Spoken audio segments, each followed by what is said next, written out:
Going on YouTube? This is PNG Media News back at you again with another edition of the Concrete and Steel Chronicles. Today, you are in for a really big treat. I got OG Chances, and he's going to be giving us, his personal history and all that good stuff. Now, before I get started, I got to give a huge shout out to Chill from 16 to Life.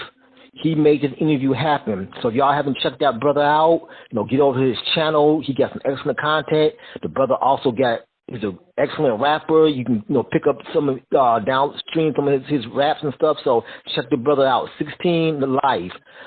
He made this interview happen. So OG Chances, let's start off by you introducing yourself to the people. Okay. My name, first of all, let me send my respect to the people that's listening. Also, send my utmost respect to my homeboy Chill, who has a podcast called 16 to Life. My name is OG Chances. I'm from an organizational umbrella called the IE, the Inland Empire. The IE consists of San Bernardino County and Riverside County, and those who have built alliances with us. San Bernardino County is the biggest county in the nation, or the second biggest, This organization was created. It is mostly disciplined and structured in prison, but it consists out of prison too. So now I'm going to go into my childhood right quick. When I was 12 years old in 1972, and my brother was 15 years old in 1972, he was my role model.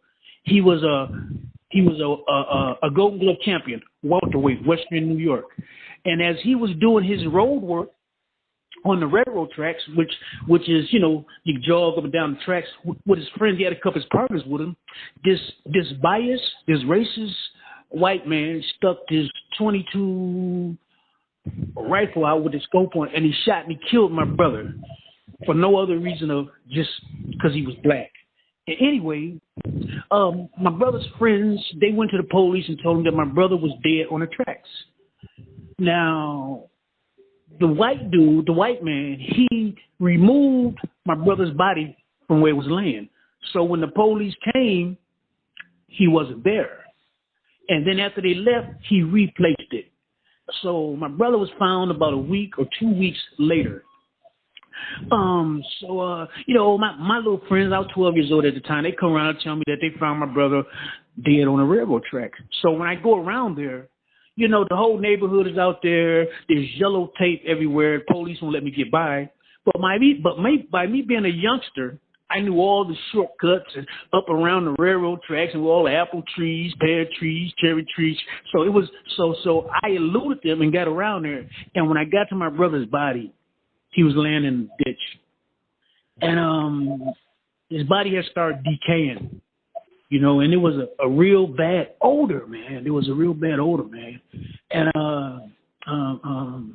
it touched me dramatically, And at that moment, man, you can say I'll use the metaphor. I jumped off the porch, hit the ground rolling, and I've been standing strong and tall like the gun tower ever since. I made a vow to myself that subconsciously that I would never, ever, ever let someone do that to me. In Buffalo, New York, when I was a youngster, I grew up around Eagle Street, North Division Street, South Division Street, William Street, Clinton Street, Adams Street, Emsley Street, School 75, the Jefferson Projects, the JFK Center, and School 87, around in that area. Now, around that area, now Buffalo, way before there was Crips and Bloods, Buffalo had gangs. Some of the gangs' names were the Pythons, which was in the Jefferson Projects. You had the Mad Dogs, who was in the Fruit Belt. You had the Matadors, who was on Sycamore Street. You had the Fillmore Alley Church, who was in the Cold Spring area. And these gangs were notorious. These gangs were notorious. Now, was this in New York or California? Say it again? was these gangs? Was this in California? No, this is in Buffalo, New York. I'm talking No, about right Buffalo. now. Okay. Yeah, this is in Buffalo, New York right now. Okay. And then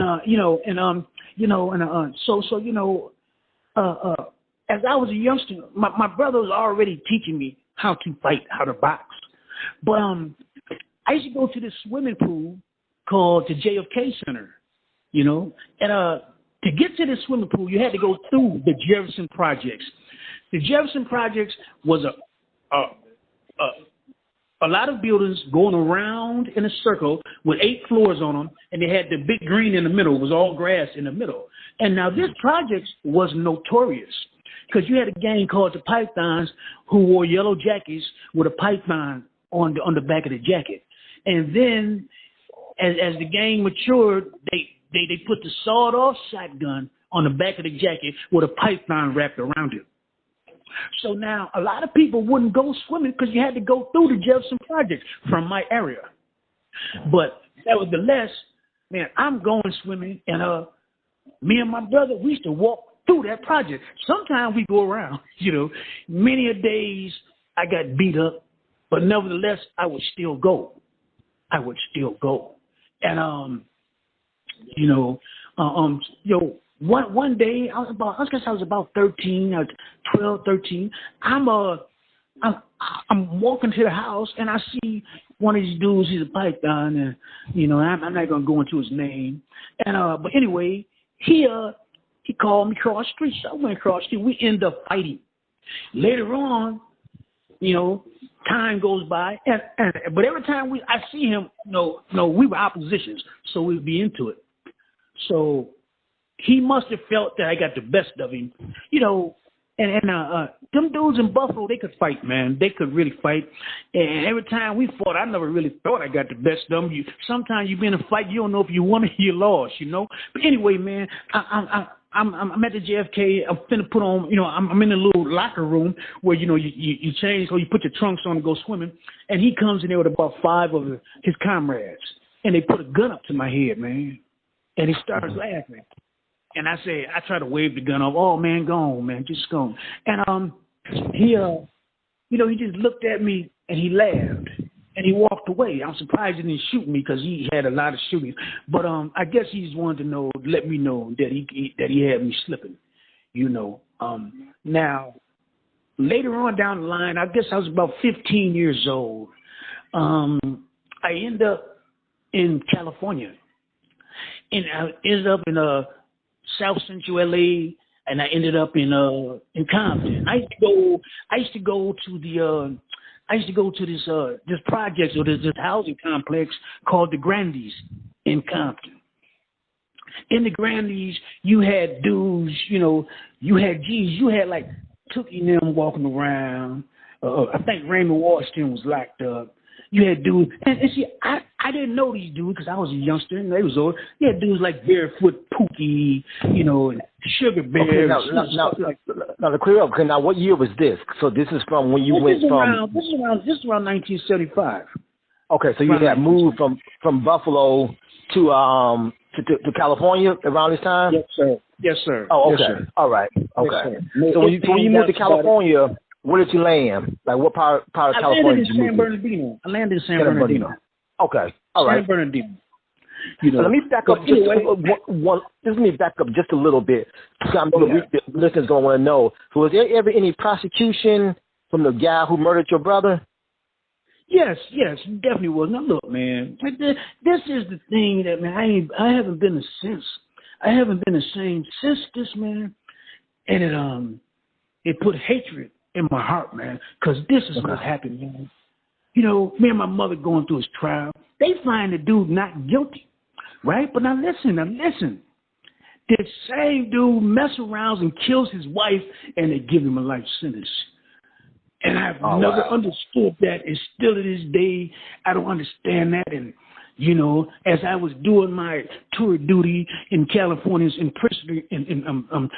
California's prison industrial complex, and when I was up against oppositions, man, I'm talking about the ones who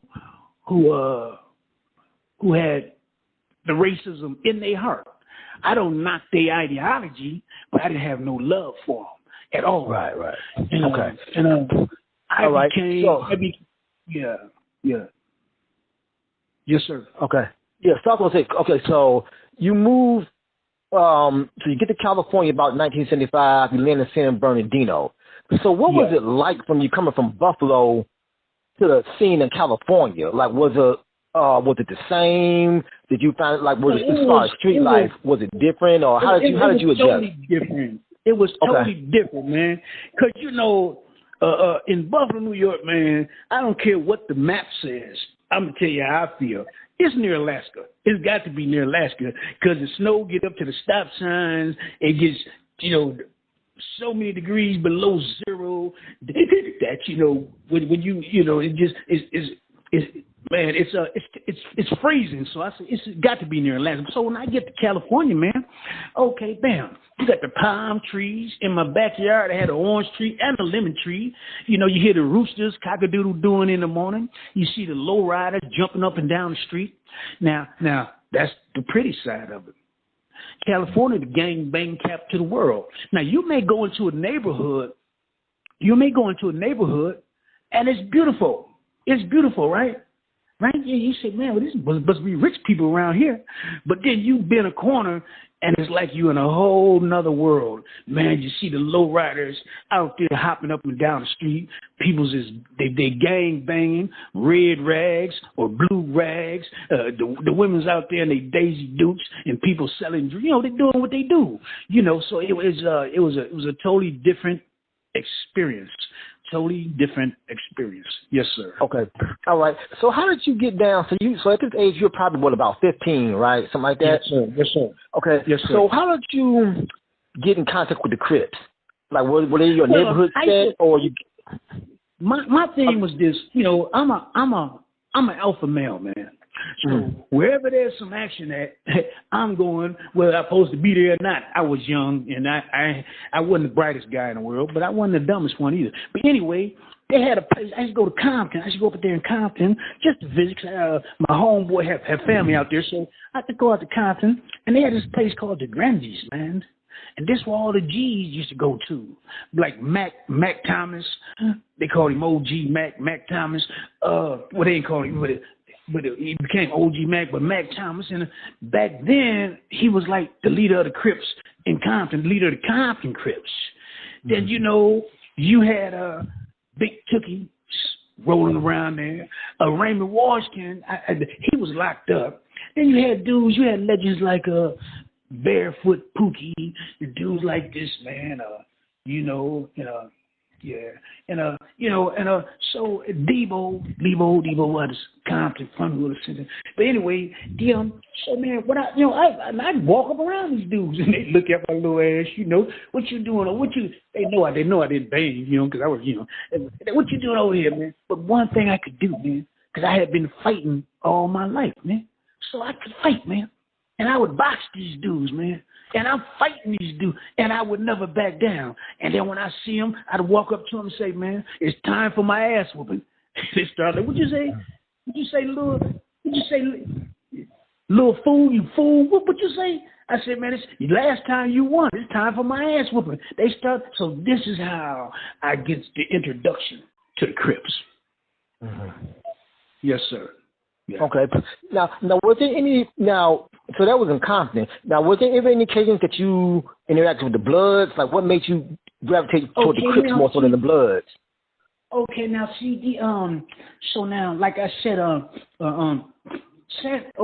even though I was born in New York, Buffalo, New York, San Bernardino is my home. I consider that my home.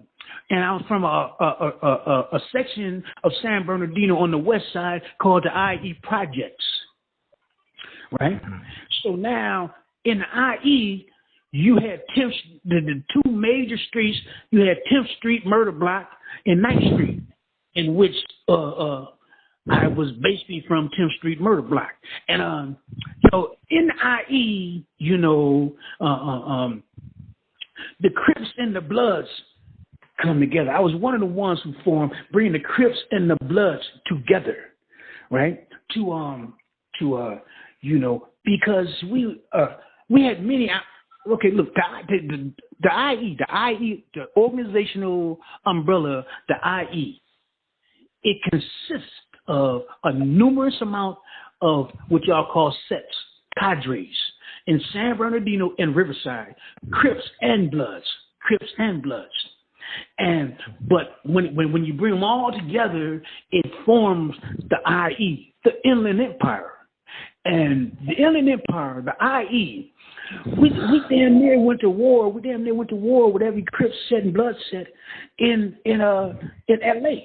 But not all of them. But we were definitely disliked because dudes wasn't having that Crips and Bloods together. And to form the Black Rag, which is Black Mafia. The Black Rag, because you put the red and the blue together, it forms a Black Rag. So you might see a Blood standing there, and he got on his khaki red Chuck Taylors and doing what he do with a red rag in his right pocket, and you see a Crip right next to him, G'd up, all in blue, with a blue rag in his left pocket, but they both probably have a Black rag tied around their neck to show the unity. Yes, sir. Okay. All right. So when did you officially become a Crip? Like, were you jumped in, or how did that come about? Well, no, I didn't get jumped in. Okay. Just by me going to the Grandies and being around G's, it was just automatically assumed. And then when I was one of the ones, if not the one. See, because IE existed as far as the name IE. You had Mexican IEs and you had the Woodpile, which is the whites IE. But we have nothing to do with them. And so, you see, I went to the pen in the early 90s, late 70s or early 80s, around, So look, so now, and like I said, the word IE existed, but everybody from San Bernardino and Riverside, they were claiming their own set, their own cadre, where they were immediately from. And when I had started doing a lot of studying by Sun Tzu, The Art of War, like I said, Miyamoto Musashi, The Five Rings, Che Guevara, and Mao Zedong on guerrilla warfare, Sigmund Freud, psychoanalysis, Dr. Francis Cress Welsing, the ISIS papers, and so on and so on. George Jackson, Blood of Mine, the Solidarity Brothers, books on Sada Shakur, stuff like this. So I say that to say this. And when I would run into these cats, I had to let them know that, man, and Sun Tzu and Mao Zedong, they said the enemy of my enemy is my friend. So we all have the same enemies. We need to fall under the same umbrella. So now, and then you had dudes that's receptive who were soldiers and Bomanis. There was Askaris and Bomani, which is soldier and a warrior in Swahili. And I started with other ones like Sandman, the homeboy, he rest in peace. The homeboy Cocaine, which is Wayne Smith, he rest in peace. And we started putting the doctrine together. And then when you see when the little youngsters or whoever was running around claiming they set, but they seen it, what we were doing was so positive and it was so strong and so respectful, they just automatically start coming up under the umbrella. Now the IE is one of the biggest sets or organizations in California, and then everywhere I went, man, I was always in physical altercations. And, a lot of people say I was. Let me stop you here for a second. Okay, you mentioned something a while back. You mentioned something kind of important. So in the early '80s, you said you went to prison. So I'm assuming, you went to the county jail first. So if you can, talk about what got you there, and then what was the dynamic of the county when you got there? In the early '80s. Okay. Well, I went to the old county jail. Well, first I was catching little little bullshit cases in L.A. We used to go to L.A. and do stuff because it was a bigger city. And they sent me to the county jail, and I ended up in 4800. But the main thing let's talk about San Bernardino County Jail. The makeup was like this here. I had seen Mexicans in there, Southern Mexicans, right? Or I had seen white boys in there that I knew from the streets, right?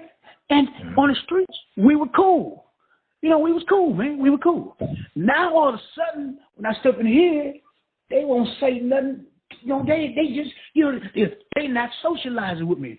And they looking at me like they a wolf and I'm a barbecue chicken dinner with secret sauce on it. So my attitude was, I'm not no barbecue chicken dinner with secret sauce on it. I'm King Wolf. And this is how I started looking at them. So the first thing, the most dynamic thing that I noticed was the racial division. The races did not, what'd you say? Nothing, I'm saying, okay. Go ahead. Yeah, the races did not mix, man. And we were at war. We were at war with them. And see, you might hit a tank. Well, you might hit a certain part of you have different rows of cells and stuff like this. You might hit a row, and the Mexicans are the most dominant in that on that tier. Or you might hit another tier, and the white boys are the most dominant in that tier. So my thing was, I automatically, from day one, first especially, I have to state this. I have much respect for the Serenials and the Woodpile, which is the white boys, because they were very structured and they were disciplined. But there was a lot of individuals who I did not like. But I respected their structure. So now the first thing pop in my mind is, I'm not finna let these dudes do nothing to me, man. I'm not finna let nobody do nothing to me, man. So I would immediately start making knives. Now, see, San Bernardino back then, they got plastic stuff now. They had metal forks and metal spoons. So, every time I come out to chow hall, I steal me one or two of them forks and them spoons. I go over my cell and I tell the homeboy to watch out. And I'm making knives. I'm making knives left and right, and then if we outnumber, the slightest thing, the slightest incident, man, I had already prepared my homeboy. And man, trust me, I had soldiers, man. I prepared my homeboy. We outnumbered. We might be in there. They might be 10, 15 deep up in there. We 3 deep up in there. Right? So I'm like, look, man, the slightest incident, we got to take off on them. All right, my man. Thank you. Appreciate it. Yes, sir. So I had just got a FedEx, so that was an interruption. But look, I would tell my homie, I would already prepare them because I'm working out. I'm working out every day, mentally and physically, man. I'm staying soldier ready. I'm staying in combat condition. And I got my kisus. The kisus is knife in Swahili. So I'm making the slightest incident. Ain't no talking. We got to take off on these fools, man. You know what I mean by take off? We had to make a preemptive strike. We have to make a preemptive strike on. Because if we don't, we're going to get the short end of the stick. Now, remember, man. Every time stuff like this happened, I can picture, man, my brother laying there, his body decayed, and I said, I would never let nobody do this to me, man. And this, go ahead and say something. Go ahead and say something, man. You with me? Yeah, go ahead. I'm listening. Yeah, so and we make preemptive strikes, so. And then when it comes to so let me ask you this. Then, so how often would something go down during your tenure at the county jail? Like, if you estimated how many times y'all got into it, like what's it like? About how many times was it? Like daily or monthly or how paint us a picture? Let me tell you something, man. Listen, one thing about the prison life in California's prison industrial complex, which is the belly of the beast. At any given second, man, it can go down. Okay. And see, they had shot callers. People that's calling shots. Shot caller might wake up with a wild hair up his ass and say, take off on them niggas. You know what I'm saying? You know, mayates. They call us mayates. Mayates. I think a mayate is a little stink bug. That's what I think it is. And then you already know what the Nazi, because you had skinheads in there, Aryan Brotherhood, Nazi lowriders, you name it. So look, so at any given time, man, and look, we didn't share nothing. We don't share coffee. We ain't sharing no tables. We not sharing nothing. Y'all stay away from us. We're going to stay away from y'all. If you peek over the gun line, it's going down. If you peek over the gun line, boss, it's going down. You know, and if you choose not to, don't get to crying when things get, because it's going to go down. You know what I mean? So, yeah. Okay. Yes, sir. All right. So you do your time in the county, you know, and I guess you eventually get sent upstate. So where was the first prison you got sent to after you left the county? Well, the first prison I got sent to was a prison called Chino. Chino. During my era was the reception center for Southern California. So that's and then from there they diagnose you. Can you hear me? Yeah. Okay, they diagnose you. In other words, man, they find out how old you are, how much time you got. They give you all your shots and do all that type of stuff. But the reason they do this because California Prison Industrial Complex, the belly of the beast, goes by a point system. And the point system would determine what level of prison that you go to. A level 1 being the lowest level, a level 4 being the highest level. And if there is a such thing as level 5, if there is, but it only goes 1 to 4. If there is one, it's Pelican Bay during my era when it opened up. All right. So you get to Chino. So what was the dynamic like there? And about what year was this when you hit Chino? What year I get Chino? What'd you say? I said, about what year did you get to Chino? And then when you got there, I got to Chino around just between around 82, 83, 81, in the early 80s. Okay. All right. So about 82. Just to show you, this will give you an example of when I was Chino. I don't know what the numbers are like now. I had a C number. If you do your homework to the listeners, find out, see, because they got A, B, C, O. I had a C number. That show you how old my number is and how, so, I had a C number. I think I don't know what kind, they might be on double, because it would be like C5, whatever, C whatever. Now I think they might be on double alphabet letters, then go to the numbers. I don't know, because it's been a few years. All right. Yes, sir. And what was the dynamic like amongst the inmate population when you hit Chino? Now, this is where the real structure is coming in. This is when you're really seeing what's going on. Because now, when you hit the reception center, see, in a county jail, you might be there, and a dude might have a traffic ticket, no matter what race he is. He might be there for 30 days. But when you hit Chino, now you're up in here with dudes that got life, dudes ain't never getting home, dudes got 50 years, 60 years. You're up in here with some straight up killers, people that's about the business. And this is how they, and you can see it in their walk, you can see it in their demeanor, man. You see it, and the prison life, man, especially when I hit Pelican Bay. I know I ramble on and digress and regress wherever we go, because I have short-term, long-term memory loss because I've been hitting the head so many times. But look, the most respect I ever seen in my life, man, was in the penitentiary, man, the level 4s, the highest level. Like when I hit Pelican Bay, you could be talking to somebody, man, and a dude will stop a couple of feet away from you and say, "Excuse me, brother, can I holler at you for a second?" It was just so much respect because non-respect is just not tolerated. Pick one, Wayne. Go ahead and do your thing. Do your thing. Yeah,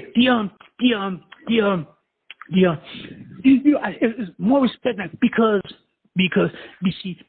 disrespect is just not tolerated, man. And it's more respect than you ever seen in your life.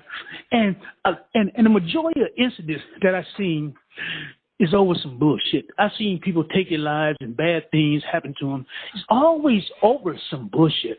And whatever cadre, whatever organization you are affiliated with, it's best that if you have any knuckleheads that's not abiding by your doctrine, to get rid of them. Because no ifs, ands, doubts about it, something is going to happen. And me personally, man, like I said, we didn't have shot callers, right? But this is what we did have. We had those of us who had rank and the homeboys would listen to, because we didn't cross the line, we didn't cross the gun line as far as breaking our politics or our ideology or none of that, and we led by example.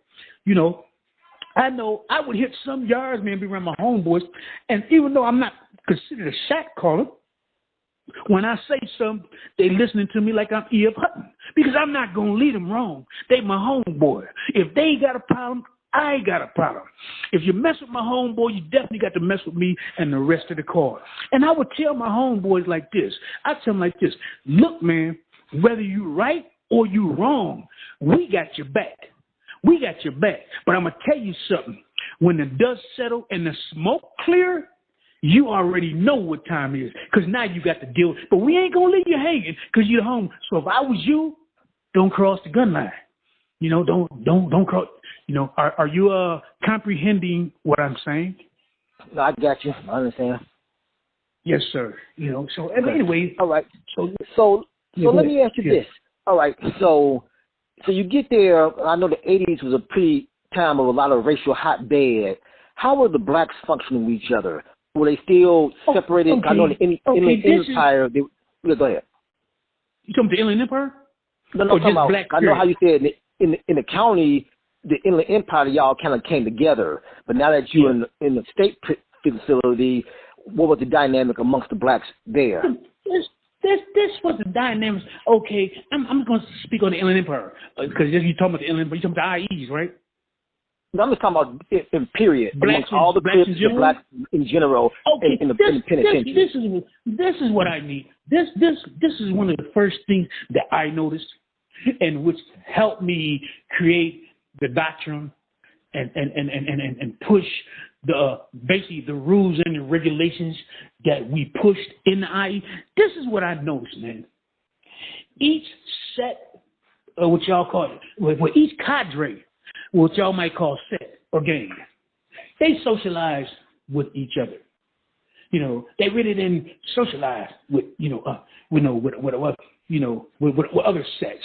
I mean, they would speak, salute them when you go by, but they mostly just socialize with their own people. And when I say people, I'm talking about the people from the set. But now you have G's that was on the yard like me from different sets, and we would basically get at it. Look, if a Crips got into it with the Mexicans, mm-hmm. I have seen where didn't nobody else get into it, and this is on the Crips. But then that thing started changing, man. When you hit a place like Pelican Bay, I have seen a Crip get into it, and the blood stepped straight up, man, and say, man, if y'all got your front, we got your back. Even though dudes probably get away, we don't need no help. But look, the thing is, if I'm black and you get into it, you's a blood and I'm a Crip. If you get into it with the Mexicans or the white boys, when they come out they cell, they're not going to ask you, I'm a Crip, am I a blood? They're going to blast when I say blast, I'm going to stab. They're going to blast anything that's black. So ain't no, so one with this understanding. Now this is how the race wars jump off. Because I'm black, with the doors finna pop. I know when you come out this cell, I'm not waiting for you to, I'm making when I step out the door, I'm taking off. When I say take off, I'm making preemptive strikes. I'm taking off because I'm not gonna let man. I've seen dudes get. Look, man. I seen this one incident, man. I seen this one incident. Look, I'm up in Pelican Bay, man, So during this era, something was going on, and we had to get in the line before they let us go in the building. So I'm standing sideways so I can look both ways. This is how I used to stand in line. I never just turned my back to the whole. I turned sideways so I can look both ways. Now look, as we, so when you get in front of the police, they pat you down, make sure you ain't got a knife, you go in the building. The next one gets, so the white boy, he behind me, the Peckerwood, he say, when I say Peckerwood, I say that out of respect. There's no name called, because that's what they call themselves, Peckerwoods, the wood pile. So that's not a disrespect word. But so look, so the wood, he said, say, he said, say, bro. He said, just say, bro. I say, what's going on, man? He said, man, hey, can I get ahead of you, man? I got some business I got to handle. Okay, cool. So I'm watching him. I'm watching him, man. I'm on point like the gun tower, right? So look, man, he come out with a bone crusher, right? He come out with this bone crusher, right? When the dude in front of him sticks his hand up to get patted down, he hits him in the neck with that bone crusher. Bow! Now, I don't know if the knife stuck in his neck or what. Only thing I know, that dude had his hands in the air. He fell straight back, bam, and hit his head. Man, look, man. The police runs to the door. He's bamming on the door. Man, look, man. Now, I ain't gonna call the police no names or nothing, but man, he ran like a bitch. But he bamming on the door. He kicking on the door. And so look, man. So dude in the gun tower, he hollers, get on. Get down! So everybody looking around, so everybody's waiting for every other person to get down before they get down, and then they trying to figure out what happened. I'm standing right next. So they took dude, so they run out the building, they get around dude, they tell dude, man, drop your weapon. So dude backs up, he takes a couple of steps backwards, man, he drops the weapon on the ground, they cuff him, as they take him off the yard, he holler, Peckerwood, the whole yard in cadence. All the white boys on the yard was hollering, Peckerwood. I was like, damn, Gina, that ain't no damn puppy. Yeah, man. Okay, so clear something. Okay, so it was a white dude stabbing somebody? Yeah, he stabbed another white boy. He stabbed another white boy. He didn't stab a brother. He stabbed another white boy. So now let me tell you something. If you do this shit to one of your homeboys, because his homeboy must have crossed the line, went against their doctor, did something that was fucked up. If he'd do that to him, what you think he'd do to your motherfucking ass? But what you think he'd do to you, man? He gonna do bad things to you. You understand? Man, like I said, I seen one of my homeboys, well, not my immediate homeboy, but he was a comrade of mine. He ended up getting his brains blowed out in Pelican Bay on the yard. And just I seen a lot of incidents, man. And man. Okay. Yeah. So let me ask you this. I want to change gears a little bit. I want to ask you about a couple of structures. If you can give me a little bit of history about them. Okay, what was Blue Magic? Okay, now look, see, back in the days, right, when Crips started hitting the you had three organizations back in the days that was running New York. You had the BGF, you had the Muslims, and you had the Vanguard. Right? But now when the Crips hit the line, the Crips is off the Richter scale, man. They off the Richter. They doing what they doing what Crips do. They doing what Crips do. So now, and then they ain't no busters. The Crips that's on the line, they with the business, man. They gonna lay some shit down. They gonna So since this is how they fall out with the BGF. So look. And BGF is one of the is an organization that George Jackson and his other brother they end up snitching on. Look, so they stepped to a couple of G's. That's Crips, notorious, legendary, and I'm not even gonna put their name out there, but they stepped to him and they said like this, man, y'all young soldiers, y'all young Askaris, y'all young Bomanis, which is soldier and warrior in Swahili. A soldier is Askari, warrior is Bomani. But anyway, y'all would be unstoppable if y'all had some structure. So with that structure, with this listening to them, this created the CCO, which you know they say is different, but basically correlation Crip organization, CCO, and which is to unify all Crip sets in prison. Okay. Now in conjunction to that, now you have then afterwards. Now you had some people who didn't agree with the CCO. Who know? Other soldiers, Askaris, Bomani, with the business. And a lot of people think that Bangers is done. Man, these are some of the most knowledgeable dudes that I've ever seen in my life, man. You know what I mean? Okay. This is just the life that they chose. Anyway, so now with the descent, you know, with other legendary soldiers, Bomanis, they created what's called blue magic, the blue magic, blue notes. You know what I mean? Okay. And you know, see, man, look, man, the only thing, man, that bothered me, you know, with the CCO is this, man.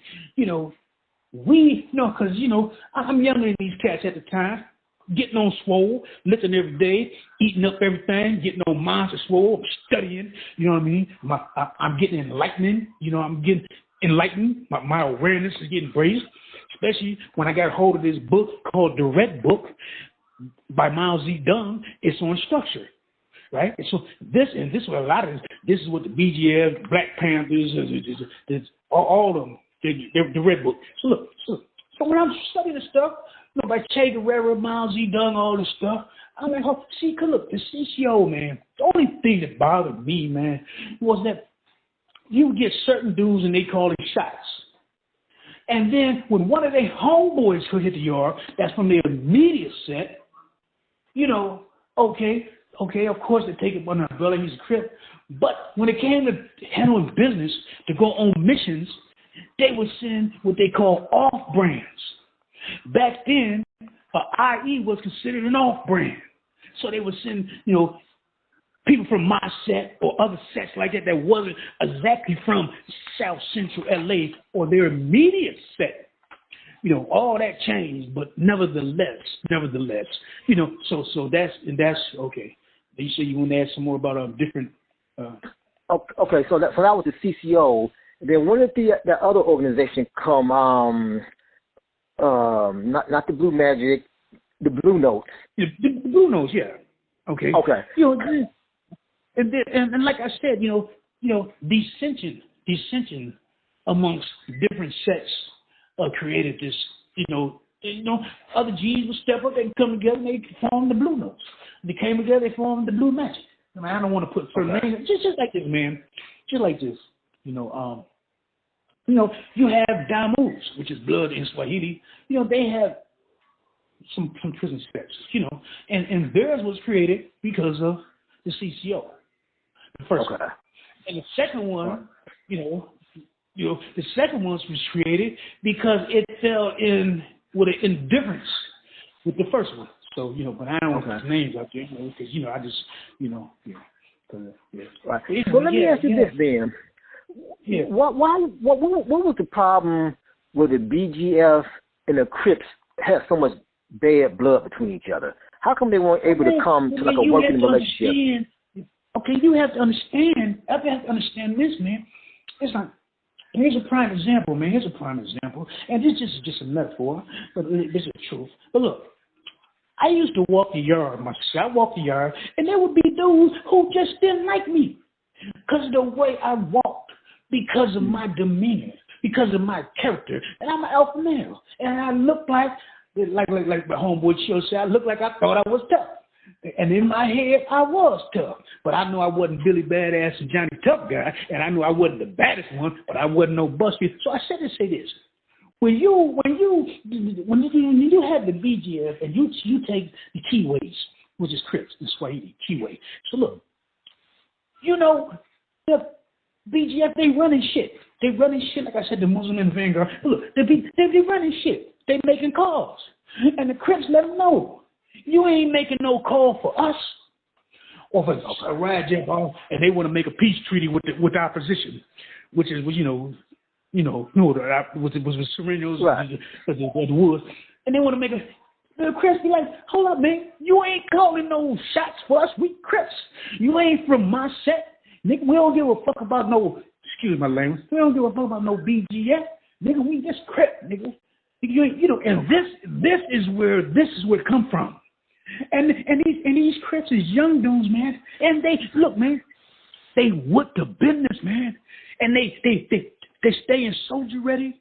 Right? They busting down every day. They in combat condition. They look like a military special ops unit. You know what I'm saying? They look like airborne rangers or Navy SEALs. And they got bone and they gonna bring them. So this was the opposition. So this is, no matter what nobody tell you, that was the main thing right there. Okay. All right. Because I remember listening to an account, I think it was Joe Rockhead, one of his stories, and he was telling his narrative of it. Say it again. Okay. Say it again. Right. All right. Yeah, I was just, because, when you talk about the Crips being ready for action and stuff like that, and the relationship with the BGF, because, I understand, so even with, because I remember, okay, how do I rephrase this? I remember at one point, I remember they were saying, like, the violence between the Mexicans and the Crips got so bad that some of the Crips were actually hiding their blue rags. So even with all that going on, I don't know nothing about that. I don't know nothing, man. I don't know. Let me tell you something, man. This ain't New York, because in New York, I did time in New York. A Crip can come to the penitentiary and not claim it's set. They got this shit called lowrider. When he told me about it, I said a lowrider is a 6'4" Impala to me. Ain't no hide your rag. Ain't none of that. Okay. Not in California. California can't gang bang cap to the world. Man. Crips and Bloods. Okay. All right. And no, ain't none of that, man. Man, don't get me wrong. They human. They get the show into the stick sometimes, but hide your. Hell no, man. Because one of the main things is this here, man. When you have a problem, all odds is against you. It looks like you're going to get the short end of the stick, but you stand your ground and still claim what you believe in. This is when you find out what you made of. You understand what I'm saying? So ain't none of that. Man, look, man. I frown on that, man. I frowns on that, man. I have no respect. No, not. But anyway, I'm sitting me on one. Go ahead, man. Go ahead. All right. Yeah, so that's what I want to get at. Because, sometimes, you listen to certain stories, you hear. You're talking about New York, man. You ain't talking about California, man. No. Because I don't care what they say, man. I came through New York. I see them, man. Dudes wasn't claiming they said. Yeah, but go ahead. Okay. Yeah, that's why I want to clear up some of the mythology that, goes around. Because this is kind of like a narrative that's floating around a lot with YouTube. And I'm just trying to clear up whether it's true or not. A lot of times the narrative is that the blacks get the short end of the stick, that, and stuff like that. So you haven't been there. What's your perspective on that? Let me say this to you. Every race, man. Okay. In California prison industrial complex, at one time or another, get the short end of the stick. Okay.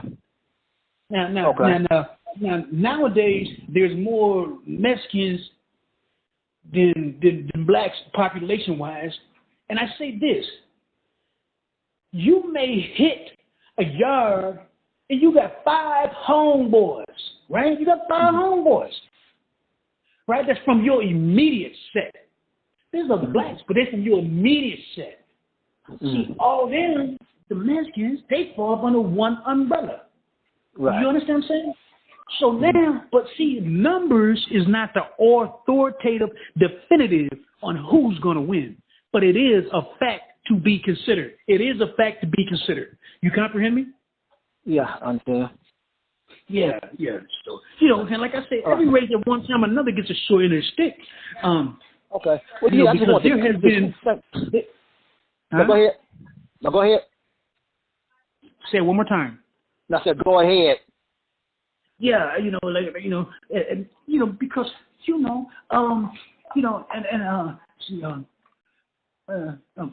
okay. All right. So let me ask you this then. Can you talk about any times where you and the North work together, like, you all and the Norteños work together? Yes, I can. Because I am strictly about structure and discipline. Mm-hmm. And there has been quite a few times, man, where I have aided Northenians, and Northenians have aided me, man.